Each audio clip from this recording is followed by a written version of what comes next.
si alguien nos está escuchando y tiene muchísimo estrés en el trabajo, o lo que sea que le está ocurriendo, si incorpora, por ejemplo, meditación, Sin duda. yoga y tal. No, claro, ten en cuenta que en los últimos 30 años se ha investigado mucho en el entorno médico y ya con tecnologías muy sofisticadas, como por ejemplo, el practicar 20 minutos al día, que puedes dividirlos, ¿no?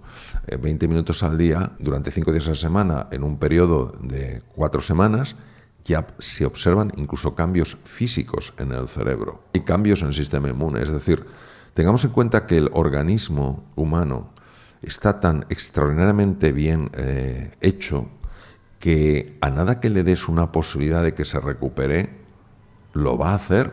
Lo que pasa es que no le damos ni una posibilidad. Es decir, cuando físicamente podemos salir de ese estrés, mentalmente seguimos. Tú fíjate las personas mejor que se van de vacaciones. ¿Cuál es la expresión más común? Todavía no he desconectado. Todavía no he desconectado. Sí, es verdad. Todavía no he desconectado. Si físicamente ya no estás, por ejemplo, en el trabajo, no he desconectado. ¿Pero por qué no has desconectado si físicamente se has desconectado? Porque mentalmente no has desconectado. Fíjate, yo tenía un amigo que, lo digo porque el hombre falleció, y tenía un email que, se iba a vacaciones y no le mandaban emails, y entonces escribió, bueno, no me mandéis ningún email en sus vacaciones, no, porque está de vacaciones. Y un momento que se angustió tanto y fue a la empresa a ver si todo iba bien. Dice, no me está mandando email.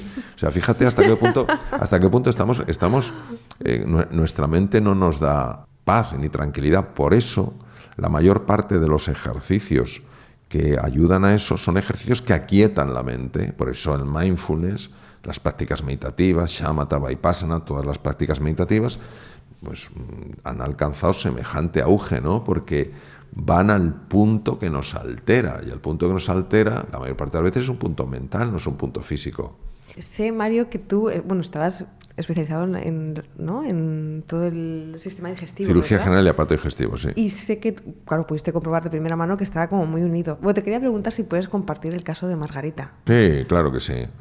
Margarita es una situación real. Hay personas que creen que me lo he inventado. Es totalmente real, ¿no? Entonces, Margarita es la situación de una mujer que llevaba 3 años con dolor de estómago, que había visitado a muchos médicos, le habían puesto un tratamiento que era el adecuado y la dosis era la máxima, y que acudió a mi consulta no porque yo fuera nadie especialmente conocido, sino por un peregrinaje donde la mujer era inasequible al desaliento. Claro, después de 3 años, pues la mujer seguía buscando y se encontró conmigo. Y claro, me llevó un bloque de pruebas que me llevó 1 hora verlas, ¿eh? Y estoy muy habituado a ver ese tipo de pruebas. 1 hora. Y el resultado es que todo era normal. Pero claro, todo normal, la medicación lógica para su dolor, y seguía igual. Y entonces yo sencillamente, haciéndole preguntas, averigüé que tenía un problema afectivo con su jefe. Afectivo de que no soportaba a su jefe. Y le enseñé un abordaje para transformar esa relación, nada más. En 10 días se le quitó el dolor de estómago. Ostras. Cuando tú entiendes la fisiología de la ira, la fisiología del resentimiento, la fisiología del miedo, del perdón, del amor, etcétera, y lo puedes aplicar en una técnica sencilla, el efecto parece mágico. Ella misma, cuando volvió a la consulta, no daba crédito y dice, doctor, ¿cómo es posible que lleve 3 años tomando medicación, que no me ha hecho nada? A la dosis máxima, porque yo le dije que era la dosis máxima, ya quería que le subiera la dosis, porque no había medicación mejor en aquel momento. ¿Cómo es posible que se me haya quitado en 10 días? ¿Cómo es posible? Y claro, parece magia. Lo que tienes que entender son los mecanismos sutiles y saber cómo intervenir en ellos. Ese es el caso de Margarita. Y es muy interesante porque una mujer escuchó la historia de Margarita, llevaba años con dolor de estómago y solamente escuchándola se le quitó el dolor de estómago.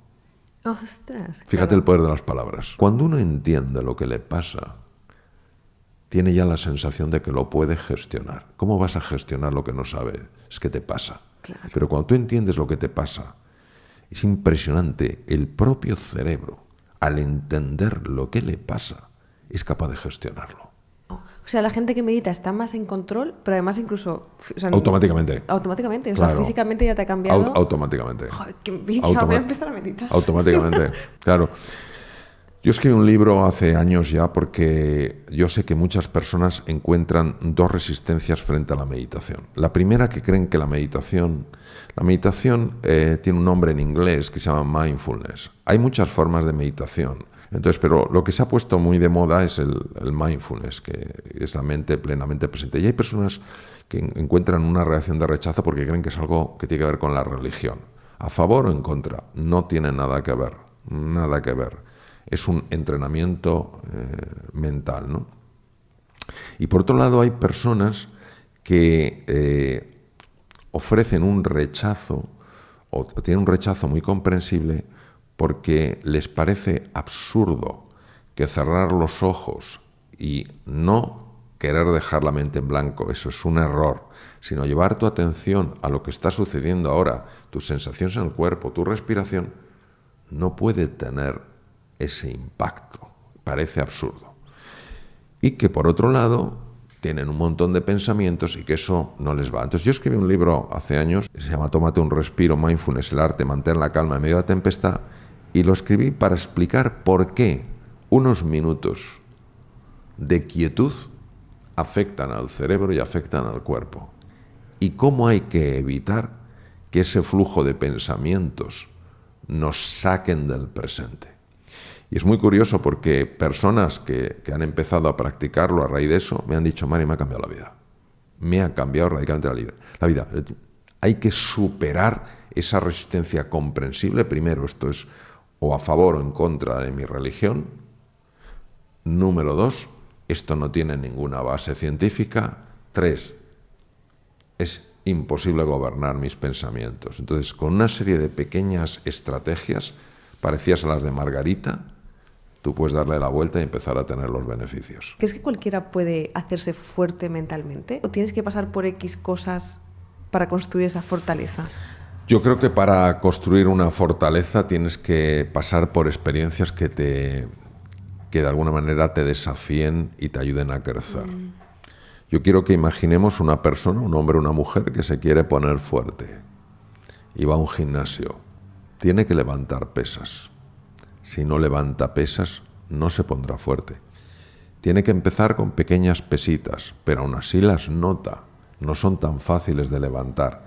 Y poco a poco va adquiriendo la musculatura.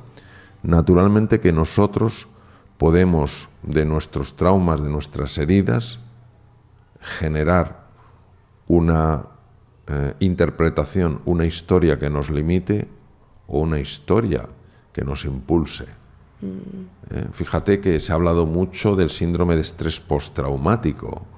Pues a una persona la roban por la calle a punta de pistola y cada vez que va por la calle se aterroriza, etcétera, etcétera. Pero no se habla a veces del crecimiento postraumático, es decir, de personas que a raíz de lo que han vivido han crecido y han evolucionado. Es decir, que lógicamente nuestro crecimiento tiene que ver con la experiencia, la vivencia de que somos capaces de superar pruebas. Y por eso todo ser humano, claro que puede superar pruebas, claro que puede recuperarse, claro que pasará por momentos de dificultad y por momentos de llanto, pero ese es el comienzo, ese no es el final. Es buenísimo, Mario, qué gusto ser tú. Respondes a todo tan bien, da un gusto escucharte. Bueno, muchas gracias. Será que haces preguntas muy buenas. A mí me sale fácil la respuesta, porque la respuesta depende de la pregunta que te hagan. Mario, y tú ahora mismo con todo lo que has vivido, con todo lo que sabes, ¿a veces también te sientes estresado o no? Por supuesto. ¿Sí? ¿Cómo haces tú para...? Por supuesto. Mira, una de las cosas que a mí me gusta transmitir es que soy un compañero de aventura y de fatiga.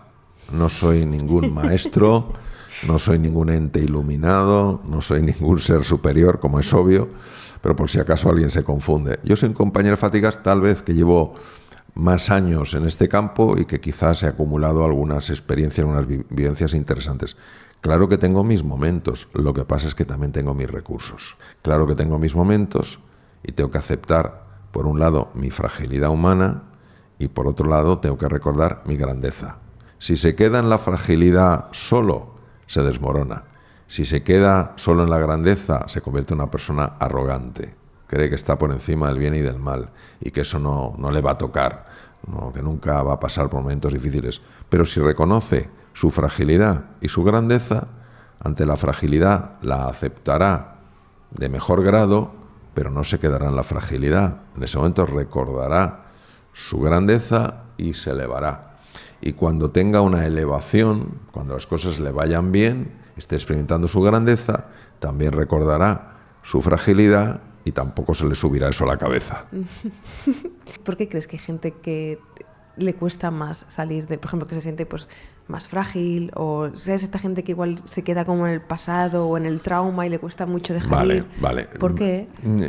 Yo diría que son dos elementos. Por un lado, hay vivencias que son muy duras. Claro, es más comprensible que una persona lleve una carga afectiva negativa si no ha tenido una infancia adecuada, así sí la ha tenido. Entonces, eso es una parte. Pero hay otra parte que tiene que ver mucho con dos elementos. El primer elemento, lo que te dices a ti mismo. Una cosa es lo que te ha pasado y otra lo que te dices. Ahora pondré un ejemplo. Y en segundo lugar, de quién te rodeas. Una de las cosas más impresionantes, en un libro mío, Resetea tu mente, lo explico con más detalle, unas cosas más impresionantes que hay en el maltrato en la infancia, es que los niños maltratados llegan a interpretar, fíjate qué barbaridad, Judith, llegan a interpretar que si les pegan como lo hacen, es porque lo merecen. Llegan a pensar que en su interior hay algo que está roto, hay algo deficiente, hay algo que no merece ser amado, en lugar de caer en la cuenta que sus padres están mal. No digo que sean malos, están mal. Entonces fíjate esa historia que se cuentan y que se acaban creyendo porque se la cuentan. Entonces lo primero es, para reescribir la historia, contarte una nueva historia. Yo soy un ser extraordinario, un ser absolutamente válido y digno de amor. He estado en un entorno que no estaban bien y no han sabido apreciarlo. Hubo una época en la que los diamantes no eran valorados. Los diamantes, hace muchísimos años, no eran valorados. Hay cosas curiosas, como si fuera un pedazo de vidrio. Fíjate hoy en día lo que puede costar un diamante. Claro, entonces cuando uno entiende eso, se da cuenta de que es un diamante que no fue valorado, es distinto a yo no valgo. Eso número uno. Y número dos, muy importante, las personas de las que te rodeas. Porque si no te rodeas de las personas adecuadas, no van a favorecer que salga lo mejor de ti. Si te rodeas de personas que creen en ti y en tu potencial, eso va a suceder, va a salir eso. Entonces, yo te diría eso, reescribir la historia implica reinterpretar la historia. Saber perdonar, no la maldad, sino la ignorancia. Saberte querer, no por lo que hiciste o dejaste de hacer, sino por lo que eres. Y rodearte de personas que valgan la pena en tu viaje. Las personas que solo te dicen las cosas que haces mal, que no llegarás, que eres demasiado joven o demasiado mayor, que te faltan títulos o te sobran títulos, etcétera. Yo no digo que no sean personas válidas, claro que son personas válidas. Yo no elegiría ese tipo de personas para acompañarme en mi viaje. Todos sabemos que cuando tú haces un viaje, a donde sea, lo más importante no es a dónde vas, sino con quién vas. Pues el viaje más importante es el viaje de la vida.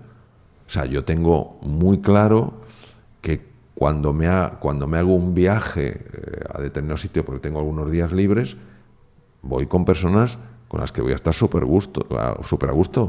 Voy a poder ser quien soy. No iría con otras personas que son tan válidas como yo, sin duda, pero no voy a estar igual de a gusto, porque no hacemos eso en el viaje de la vida.